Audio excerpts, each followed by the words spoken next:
menjadi sebuah amal.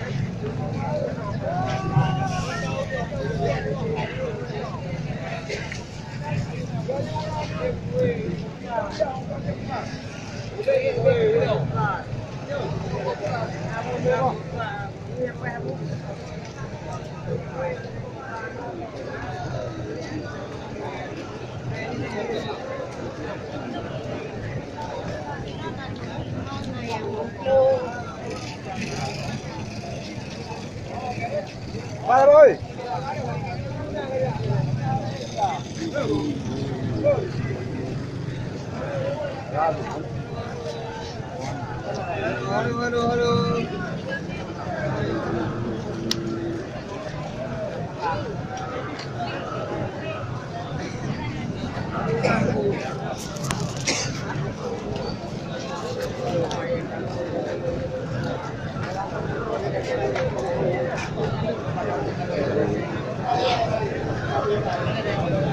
Aduh.